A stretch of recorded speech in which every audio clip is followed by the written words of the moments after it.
Muy buenos días, sean todos bienvenidos a un nuevo episodio que les traemos hoy hablando acerca de los 12 apóstoles, las columnas del templo, los cimientos de ese templo interior que tenemos que conformar cada uno de nosotros.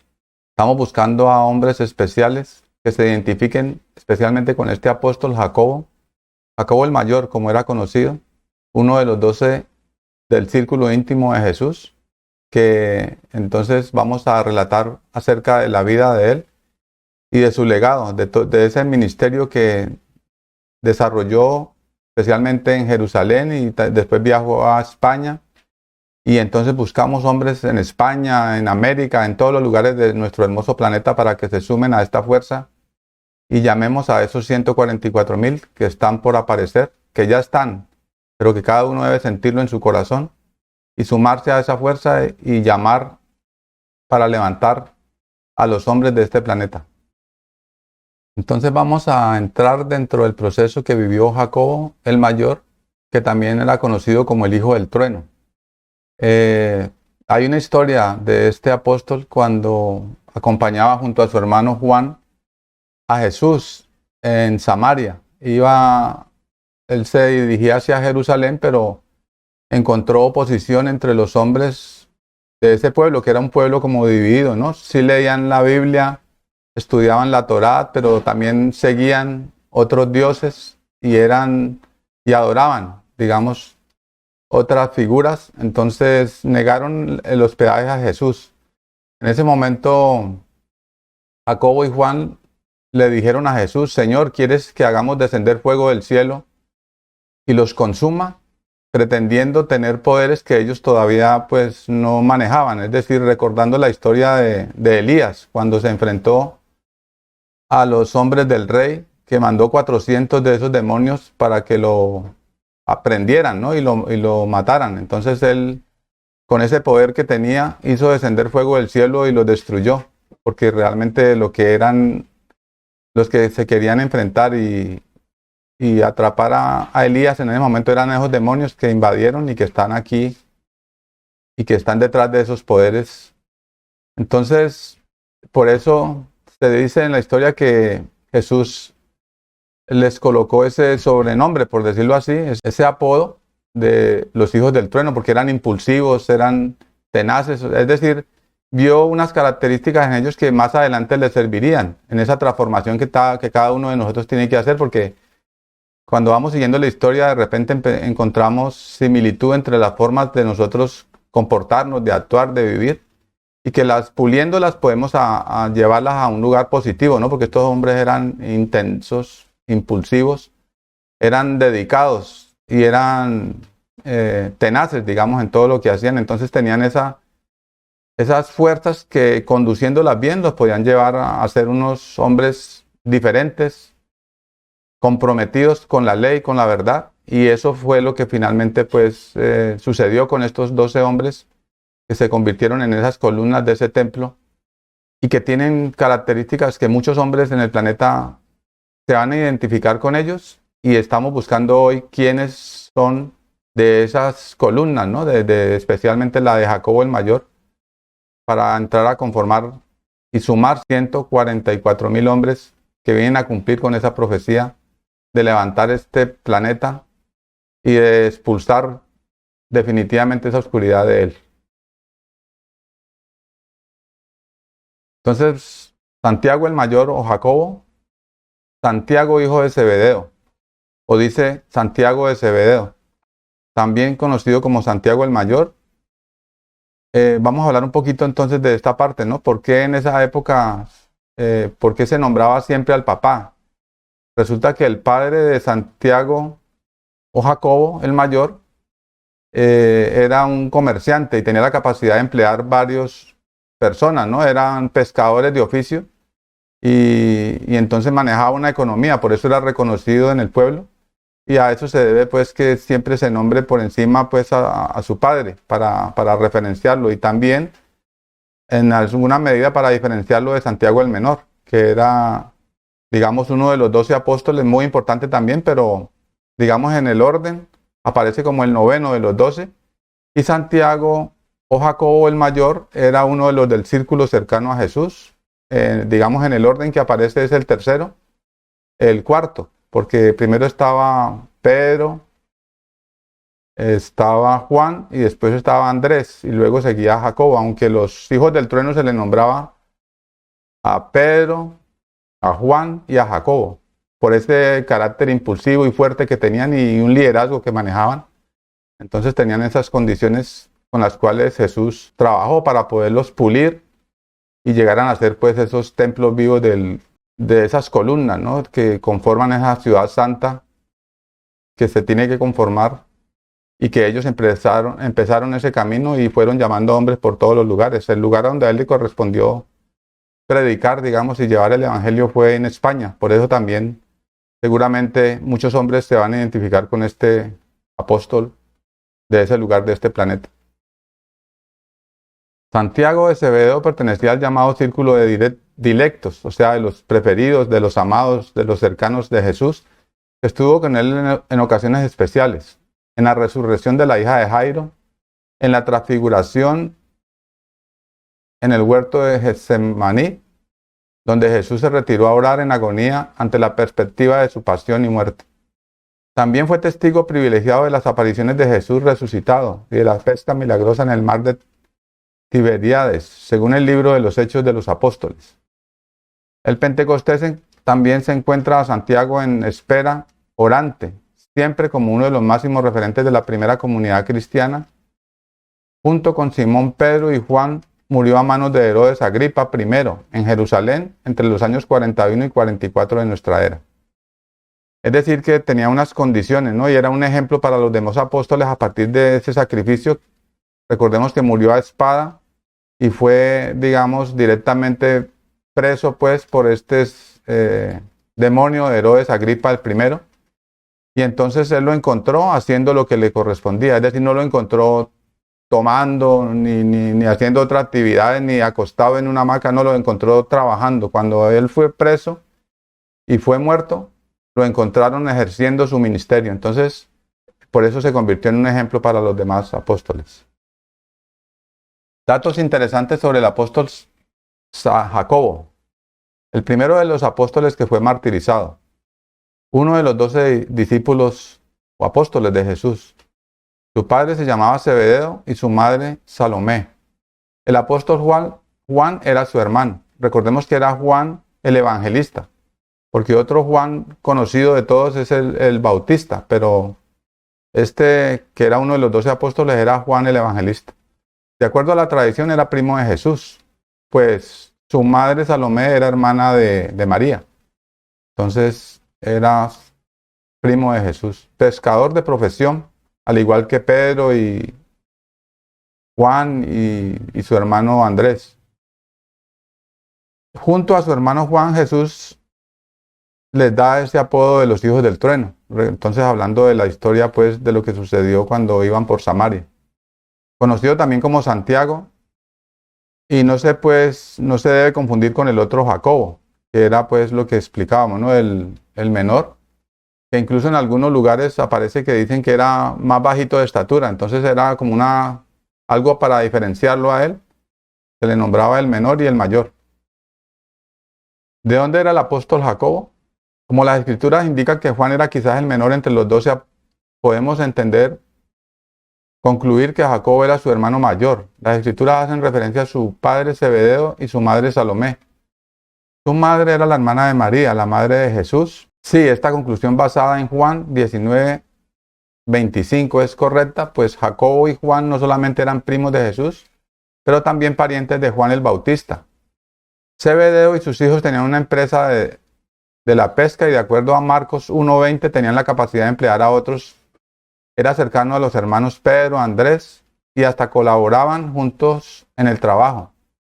Era de Betsaida y también trabajó en Capernaum. Entonces vemos cómo va la historia y que eran pues cercanos a ese círculo y que también eran pues pescadores de oficio. ¿Cómo conoció Jacobo a Jesús? Pues como una pregunta, ¿no? Dice Mateo 4 que en una ocasión mientras caminaba junto al mar de Galilea, Jesús llamó a los hermanos Pedro, Andrés y quienes estaban en su barco. Los versos 21 y 22 dicen que más adelante vio a otros dos hermanos, Jacobo y Juan, hijos de Zebedeo, que estaban con su padre en una barca remendando las redes. Jesús les llamó y dejaron enseguida la barca y a su padre y le siguieron. Jacobo y su hermano no siguieron inmediatamente no seguían a una persona extraña, eran conocidos de Jesús y sus corazones estaban preparados, ya que lo habían escuchado enseñar o algo similar para seguir a Jesús cuando lo llamó. Pues todos sabemos, ¿no? Las condiciones de Jesús, el creador de la vida, pues leía los corazones y veía entre ellos condiciones y como todos nosotros, ¿no? Pulir, limpiar, sanar, transformarnos y comprometernos con la ley y con la verdad. Entonces, seguramente vio el futuro de estos hermanos y por eso los llamó. Es decir, porque tenían unas condiciones, unas herramientas para desarrollar y unas capacidades que él logró ubicar en estos hombres para empezar a conformar pues el llamado de esos 12 apóstoles. ¿Cuál fue el papel de Jacobo entre los 12? A veces Jesús pedía que Jacobo, Juan y Pedro le acompañaran en ocasiones selectas. Ellos tres fueron testigos de varios milagros que los demás no vieron. El más importante siendo la transfiguración de Jesús. Este fue uno de los eventos más importantes.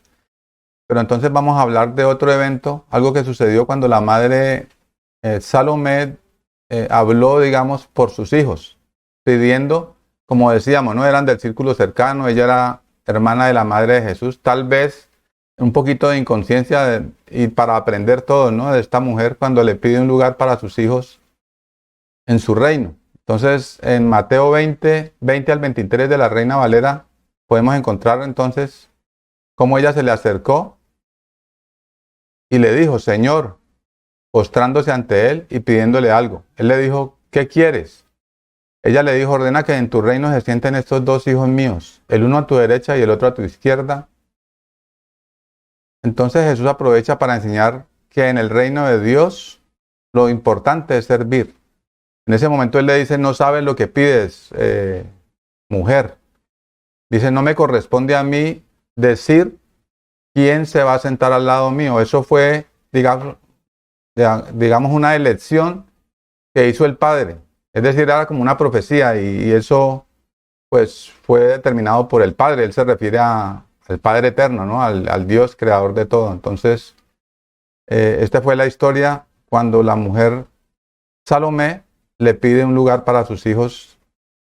Entonces, lo que él enseña aquí, la enseñanza es que ninguno debemos pretender lugares o títulos o honores. Tenemos que servir, que es la condición natural con la que él mismo vino a servir al hombre en esta tierra. Y eso espera él de sus hijos.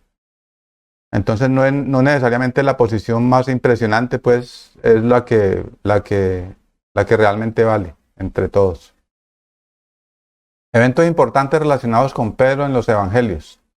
Pidió que Jesús enviara fuego a Samaria después de que una aldea allí rechazó el mensaje que le llevaron. Por eso Jesús le da el apodo de hijos del trueno, como lo hablábamos pues al principio. A él y a Juan, este relato aparece en Lucas 9 al 24, 9:54. Testigo de la resurrección de la hija de Jairo, aparece en Lucas 8:51. La transfiguración de Jesús en Marcos 9, 1 al 9. Y también que ora con Jesús en Getsemaní, que eso pues sucedió antes de la crucifixión. Marcos, aparece en Marcos 14:33. Y su muerte, que está en Hechos 12, en Hechos de los Apóstoles. El viaje de Santiago. Entonces, en ese viaje que él hizo, digamos, a evangelizar en España, por eso el patrón de los españoles, pues, precisamente, y de los peregrinos es este apóstol. Según la historia de Santiago, apóstol, en el año 33 después de Cristo, los apóstoles fueron encomendados a la misión de difundir y promover el evangelio por el mundo. Por este motivo, Santiago apóstol cruzó el Mediterráneo y se adentró en España, atravesando el estrecho de Gibraltar. De esta forma emprendió su viaje por España y Portugal, territorios conocidos en aquella época como Hispania.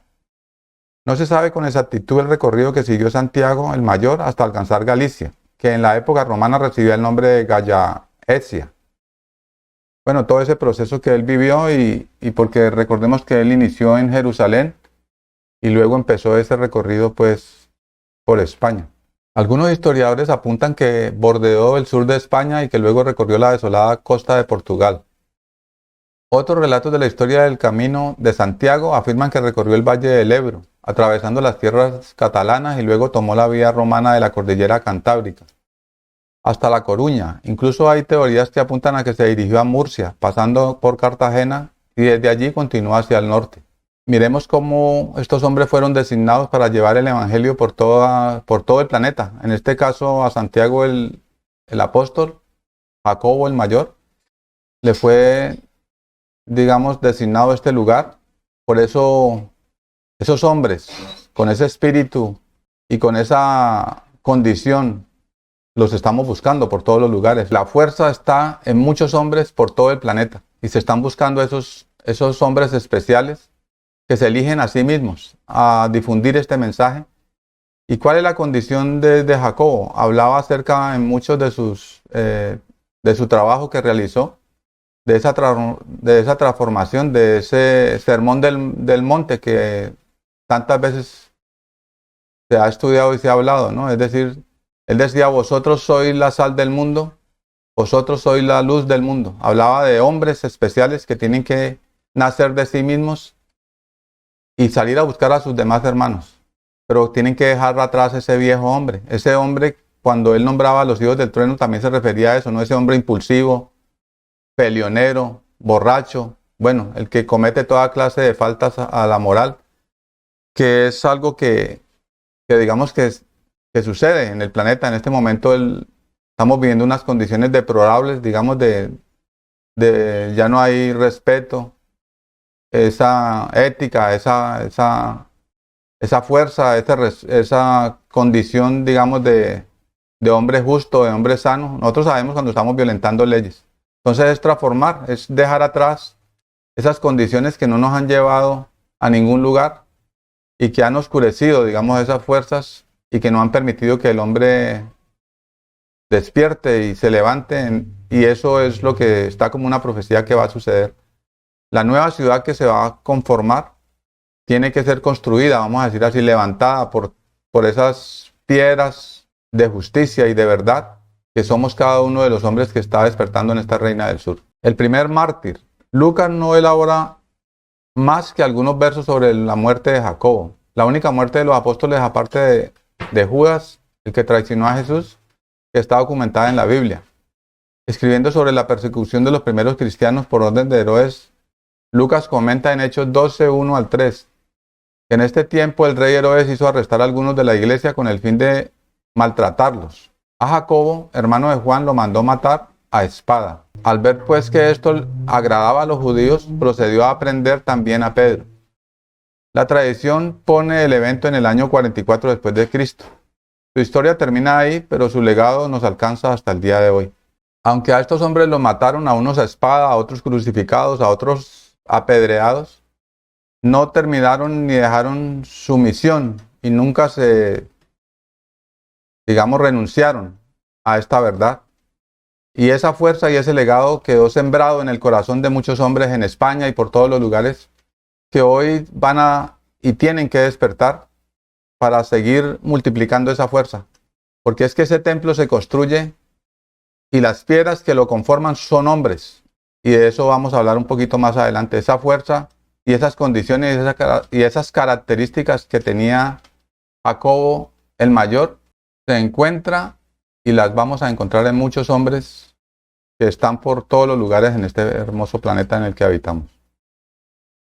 ¿Cómo murió Santiago el apóstol? Según la historia de Santiago el apóstol, estando en la antigua ciudad romana de Zaragoza junto con sus 7 primeros discípulos, se le apareció María, madre de Jesús. Ella le pidió que viajase de regreso a Jerusalén para que le acompañase en su muerte. Según antiguos escritos, cuando María está próxima a morir, recibe la visita de Jesús resucitado. Ella le pide a Jesucristo que los 12 apóstoles le acompañen el día de su muerte. No obstante, todos ellos estaban repartidos por el mundo. Así que Jesús le concede el deseo, permitiéndole hacer una aparición milagrosa para que avisase a cada uno de ellos de su designio. Ella representa ese espíritu, ¿no? El poder de la creación, la madre. Y entonces los visitó antes de sufrir pues la muerte, de desencarnar, de irse del planeta porque ya ha terminado su misión. Entonces, este relato aparece pues en los textos bíblicos. Este hecho hace que Santiago Apóstol haga todo el viaje de vuelta desde España hasta Nazaret, en Jerusalén. Allí se reúne con María, madre de Jesús, que aún seguía viva. Posteriormente, a raíz de las persecuciones a los cristianos ordenadas por Herodes Agripa I, el apóstol Santiago muere en Jerusalén. Existen diversas teorías sobre cómo y cuándo murió el apóstol Santiago el Mayor. La mayoría de las teorías sobre la vida de Santiago Apóstol coinciden en apuntar que murió en el año 44 después de Cristo, aunque hay quien también señala que fue en el 62. Se cree que fue el primer apóstol en morir por la fe cristiana. Sobre cómo murió el santo Santiago, existe bastante unanimidad a la hora de señalar que fue martirizado por sus creencias cristianas, por su fe, por su compromiso, porque nunca dejó ese evangelio y lo encontraron cuando lo apresaron, como decíamos al principio, fue haciendo su labor, entregando el mensaje por todos los lugares donde recorrió. La leyenda de Santiago, el apóstol, Jacobo el Mayor, tal como la contamos en el artículo Historia del Camino de Santiago. El descubrimiento de los restos del apóstol Santiago el Mayor se realizó en un momento muy delicado para España a nivel social y moral. La conquista musulmana tenía en aquella época en jaque a los monarcas españoles. Según la historia del Camino de Santiago, en la época en la que los musulmanes dominaban la península, los cristianos fueron forzados a pagar un tributo de 100 doncellas a los árabes. La negativa del monarca Ramiro I a hacer entrega de las 100 jóvenes fue el origen de la batalla de Clavijo. Cuenta la leyenda de Santiago Matamoros, que el apóstol se apareció en sueños al rey Ramiro I y le dijo que él debía cumplir la función de patrón de las Españas. Según dicen, durante la batalla el monarca imploró a Santiago ayuda y éste apareció sobre una nube montando un caballo blanco. Los moros fueron derrotados. Desde entonces se impuso la figura del apóstol a lomos de un caballo blanco y se le dio a conocer como Santiago Matamoros. Esta representación pasó a ser el símbolo de la Reconquista y Santiago Matamoros se erigió como el protector de los cristianos frente a los árabes. Pero entonces nosotros llevemos esto a la parte espiritual, ¿no? Porque Jesús ni sus apóstoles vinieron a promover la guerra, porque eso era lo que sucedía en esos tiempos antiguos.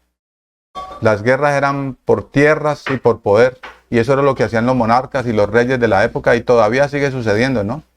Que nos venden la guerra para que pueda haber paz, cuando la destrucción y la muerte no pueden dejar paz, sino dejan dolor, arrasan la vida del planeta. Entonces, cuando se refieren al apóstol Jacobo el Mayor, con esa espada es porque trae una espada de verdad y de justicia.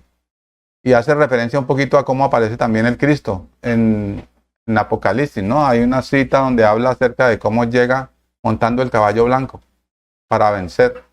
De esta manera estos hombres vuelven otra vez, pero dentro en el corazón de muchos hombres, de 144,000 que tienen que aparecer por todo el planeta, que traen esa fuerza por dentro de esos logosoles, que son 7 y que son 12, porque están dentro de nosotros. Es una fuerza y una energía y es un poder que cada hombre puede y tiene que rescatar dentro de él. Este apóstol fue el protector de estas comunidades y los ayudó, pero eso representa ese poder interior, esa fuerza interior que tiene que nacer de nosotros mismos. Es decir, es la lucha, es la batalla que tenemos que pelear contra nuestros propios instintos, contra esos demonios que viven por dentro y por fuera, ese cuerpo psíquico que invade y daña y digamos desvía del camino al hombre, tiene que entonces en este tiempo caer y desaparecer por la fuerza de esa espada de todos que llevamos por dentro.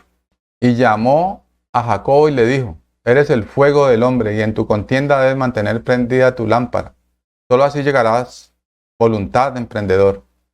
Entonces aquí le habla a Jacobo de ese fuego interior, de esa llama que tiene que mantener encendida en su corazón, que tiene que sustentarla, que tiene que conectarse, sentir ese fuego interior y alimentarlo, pero con el pensamiento, con las acciones, con todo lo que tiene que hacer el hombre para transformarse, es decir, con la conciencia en cada paso, en cada momento de su vida.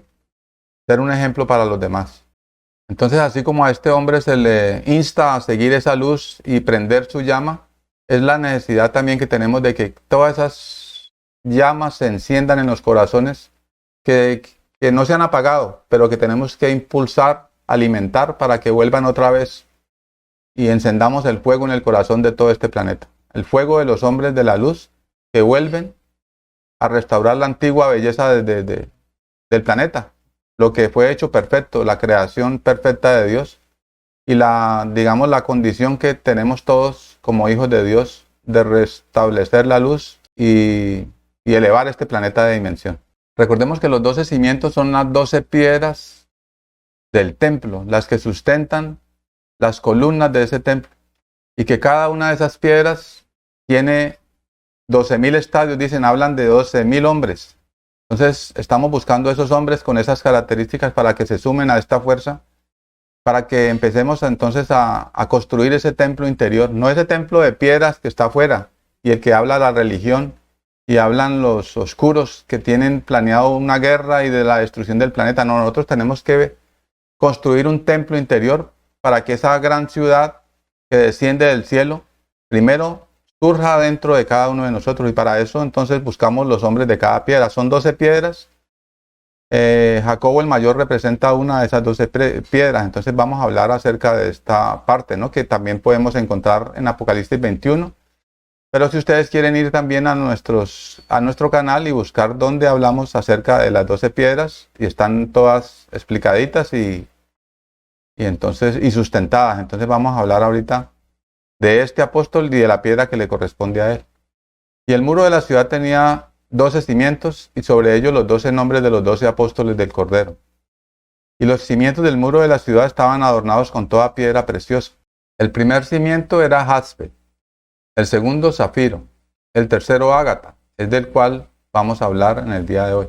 El cuarto esmeralda, el quinto onis, el sexto cornalina, el séptimo crisólito, el octavo berilo, el noveno topacio, el décimo crisopraso, el undécimo jacinto y el duodécimo amatista. Entonces, este hombre y muchos hombres seguramente se van a identificar y van a sentir esta piedra, y a esos hombres buscamos, es decir, que nos identifiquemos con cada una de estas 12 piedras. Entonces el ágata tiene un espíritu de investigación, permanece con un alto compromiso con su ser, que lo ha llevado a buscar en las creencias. Por eso maduró con necesidad de encontrar respuestas más allá de lo académico. Es decir, que todos hemos hecho ese recorrido, ¿no? Hemos caminado por diferentes lugares buscando la luz de la verdad. Solamente que en esos lugares nos hemos encontrado con mentiras untadas de Dios. Por eso es lo que lo lleva a uno a pertenecer a religiones, a filosofías, a fantasías que no nos llevan a ningún lugar. Por eso seguimos y esa búsqueda nunca termina. Entonces esas características son de estos hombres, ¿no?, que sienten esa necesidad, y por eso maduró con necesidad de encontrar respuestas más allá de lo académico, lo religioso y lo místico. Pues las respuestas buscadas deben estar fundamentadas en la lógica que nace en el corazón, en su certeza interior. El tercer logosol, Pérgamo, porque recordemos que tenemos esos 7 templos en el interior, son vórtices de energía. El primero es Éfeso, el segundo es Esmirna y el tercero es Pérgamo. Entonces, cuando hacemos ese daño y esa intervención, porque estos logosoles son perfectos, son centros de energía, son como soles dentro que habitan en cada uno de nosotros. Entonces, cuando los dañamos, los ensuciamos a través del pensamiento y de las acciones y de la equivocación y de los errores que hemos tenido, pues entonces no puede accionar, no puede funcionar como es su naturaleza. Entonces el tercer logosol Pérgamo, que aparece en Apocalipsis 2, 12 al 17, es el que graba el accionar de los logosoles inferiores y da orden, virtud, estética y equilibrio. Entonces eso es lo que es natural en el logosol. La voluptuosidad es el camino de perdición, es decir, toda esa oscuridad con la que hemos invadido nuestros cuerpos, con lo que hemos trocado, vamos a decir así, violentado la ley y digamos y la función natural de estos logosoles dentro de nosotros. Y entonces miremos cómo Jacobo el mayor tiene relación con este tercer logosol. Y miren que hay un ángel ahí, es el tercer candelero, ángel, templo, manipura, Pérgamo, es el juez que anota la gula de los sentidos y acciones del hombre. Donde se niega la fuerza interior, se esconde la verdad preparada para el hombre. Se pierde el derecho a continuar encarnando por dar pasos hacia atrás. Sacrificar a ídolos, apariciones de vírgenes y santos de Satanás, hacer cultos a maestros pastores y avatares. Aquí ante los dioses y creencias de estupidez se postran los faltos de verdad. Pero quienes persisten y vencen logran el alimento que baja desde los cielos para que sean hombres nuevos. Entiendan el saber y se adoctrinen con él. Oyen su nombre escrito interiormente que solo el iniciado reconoce. Regula estómago, hígado, el saco de la hiel, páncreas, sistema nervioso, intestino, los estados emocionales, ansia, poder, amargura, conducta, conflicto de sentimientos, de culpa, tensión. Es decir, miremos cómo entonces todos estos discos de memoria y estos vórtices de energía también tienen relación con nuestro cuerpo, ¿no? Por eso entonces podemos revisar por qué me está sucediendo esto, por qué siento aquí, por qué tengo malestar acá. Entonces revisar nuestro pensamiento, cómo funcionamos, cómo accionamos, cómo sentimos también, para restaurar esa fuerza y esa salud, no solamente de nuestro cuerpo, sino también de nuestra mente y de nuestro espíritu. El logosol Pérgamo, manipura, posee 10 pétalos multiplicados 3 veces como las 30 monedas donde se vende al hombre. Su color es amarillo naranja. Está bajo las vértebras dorsales sobre la boca del estómago. Incide en el hígado, estómago, páncreas y colon transverso. Es el centro de las gulas y emociones. Su elemento es el agua y por aplicación la luna y el signo cáncer se ubica en el plexo solar.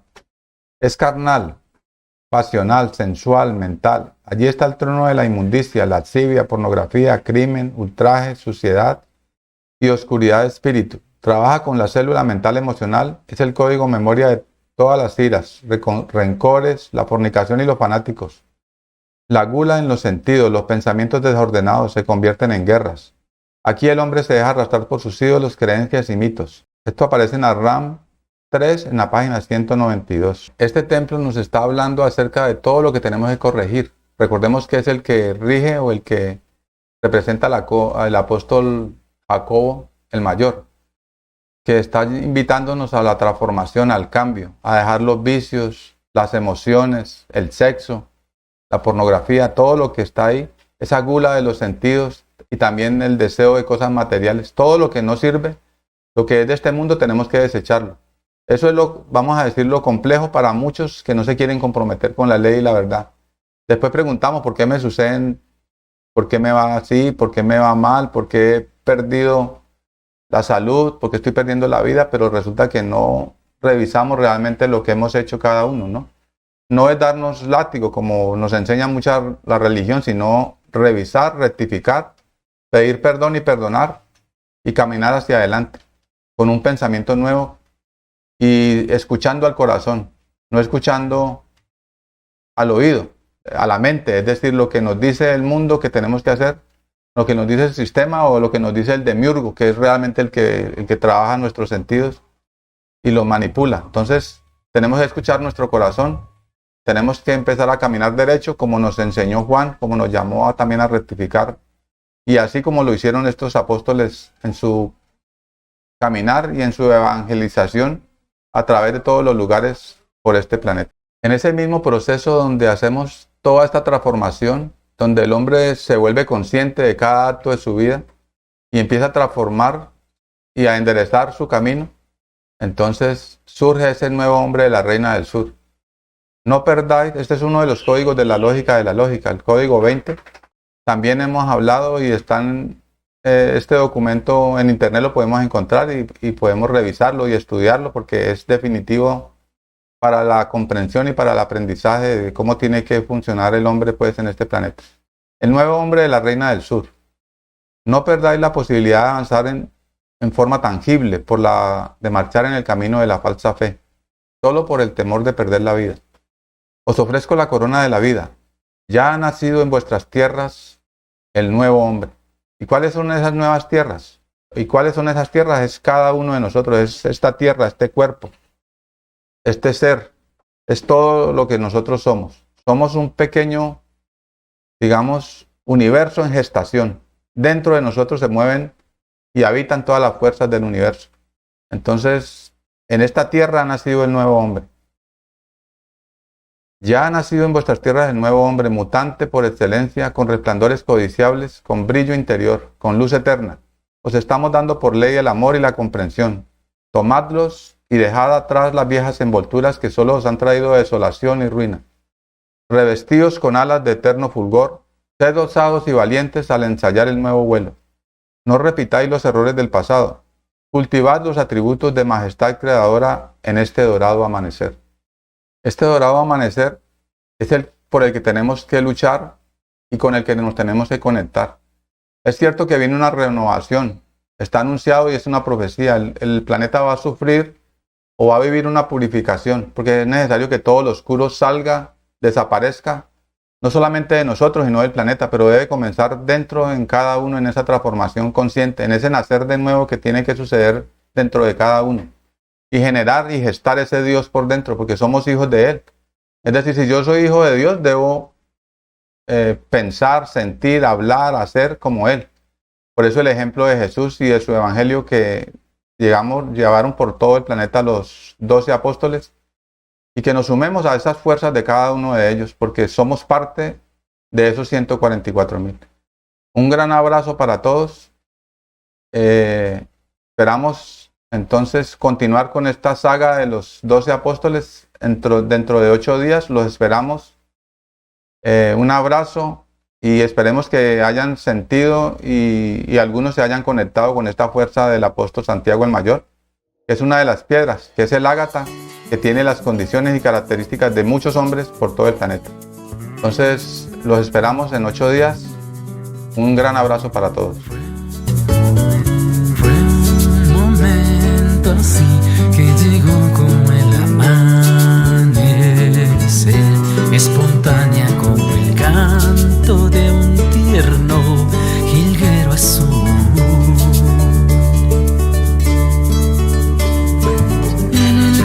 La miré sentada frente a un río cristalino, reflejando la vivacidad del arcoíris,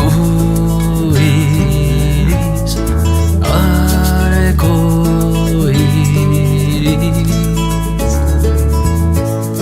En el espacio lo soñé bailando con el vuelo de la mariposa, contorneando una nube dorada. Así nos miramos dulcemente como flor serena. Yo vibraba al verla, me dije al sentir qué bella es, qué sencillez. Sus ojos son como el horizonte fundido en las estrellas. Sus ojos son como el horizonte fundido en las estrellas. En un bosque así, bajo un árbol decidimos juntos recorrer el camino que conduce a la verdad y la vida. Y los días transcurrieron hasta comprender y distinguir lo que parece bueno de lo verdadero.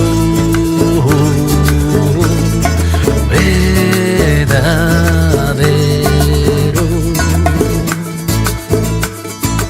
Hoy somos dichosos, él y ella caminando por el río y la montaña, sembrando la herencia de los niños del mañana.